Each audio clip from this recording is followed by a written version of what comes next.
Upper management of the sports club fires me and cripples their kitchen. So I'm a professional chef and I have been for a few years. And in Australia, apprentice chefs are trained in a sort of college where we learn about 150 recipes. Now, many of the recipes are provided to the students in bulky, finicky booklets that you wouldn't really want to take anywhere with you. So I started writing some of the recipes in a separate notebook along with some other recipes I'd learned from coworkers or family members, and created a sort of pseudo-cookbook, and I would often bring this book into the kitchen, so I would remember ingredient quantities and cooking times, and eventually I would leave the book in the kitchen pretty much around the clock.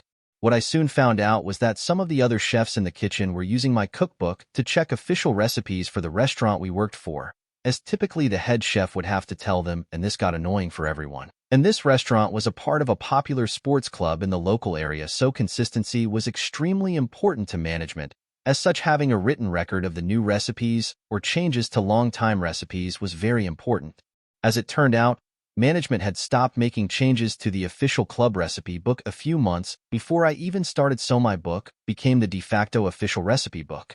For a while, this was no issue to me, and I kept adding new recipes to it throughout the next few years. However, after my third year working there, I finished my studies and became fully qualified as a chef, so I suddenly became more expensive to keep on as a staff member, and as such, management started looking for any reason to replace me with a new apprentice. Eventually, they found someone to replace me and gave a half-assed reason for firing me and told me to take all my things and leave as I could no longer offer what they were looking for. So I took everything I owned and left, including the notebook with all the club's recipes. For a few days, not a whole lot happened, but slowly the club's reviews started complaining about bland food, dry cakes, inconsistent classic recipes, and every other food-related thing you could think of.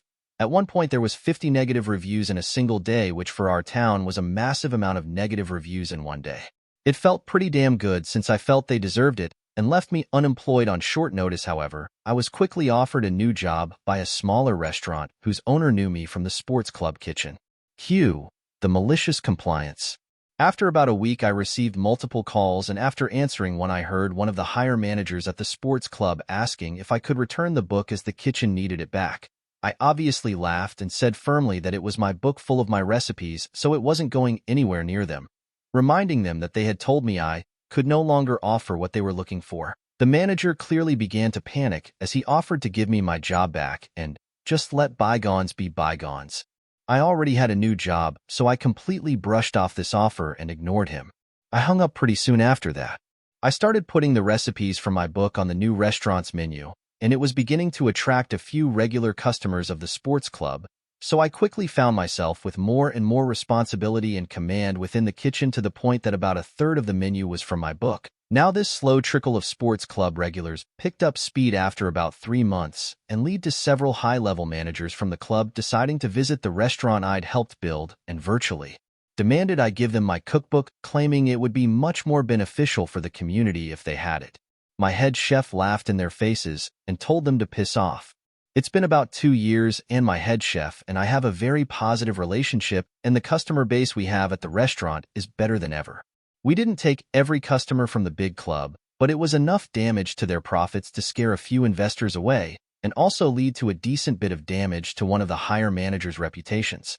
Furthermore, the recipe issues and negative reviews lead to the majority of the kitchen quitting, and according to one of my old colleagues, they cited the lack of support and organization from upper management as the final reasons everyone was quitting, and this led to an even larger dip in the quality of the restaurant food. I also get paid significantly more at this restaurant than I was at the sports club.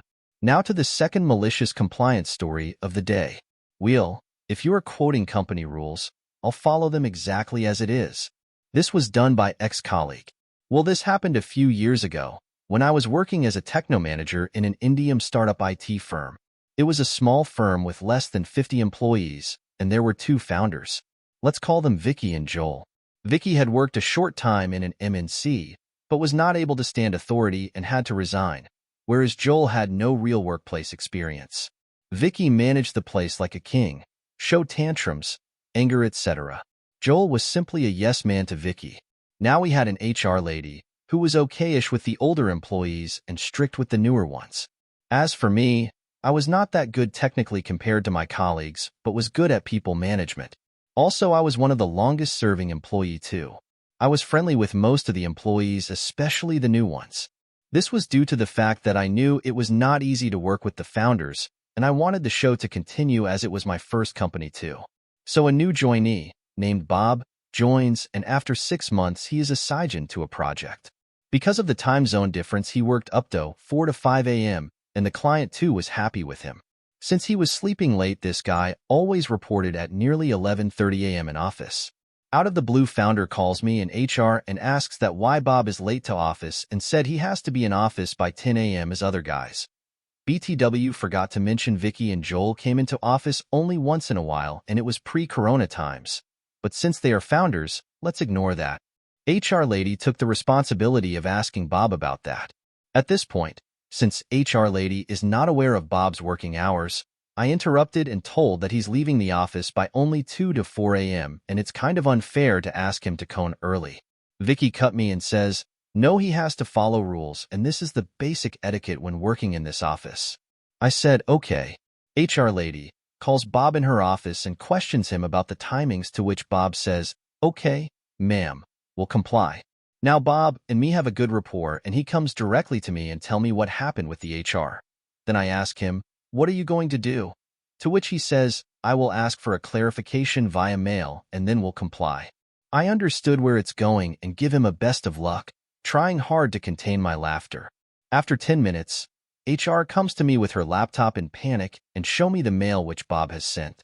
He has said the founders, the client head he's reporting to, and have written something in lines of this. Hi, client head name. This is to inform you that as a request from my office to comply to the office timings, from tomorrow onwards, my work timings would be 10 a.m. IST to 7 p.m. IST, i.e. 10:30 p.m. to 7:30 a.m. Chicago time. I request you to change your meeting times to the times when I am available, and if any inconveniences, please contact HR, Vicky, or Joel. Thanks, Bob. I asked the HR if this was somewhere mentioned in the offer letter, and she nods yes. I tell her to take the matter to Vicky. At Vicky's room, since the narcissist guy he is, scolds HR for not nothing this in the offer letter. Then asks her to correct this. She goes to Bob and asks for correction, to which Bob firmly says no to.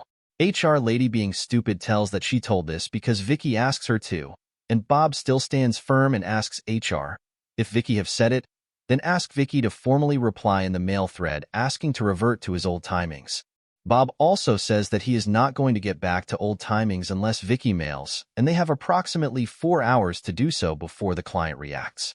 HR comes to me for help, and we go together to Vicky's room and brief.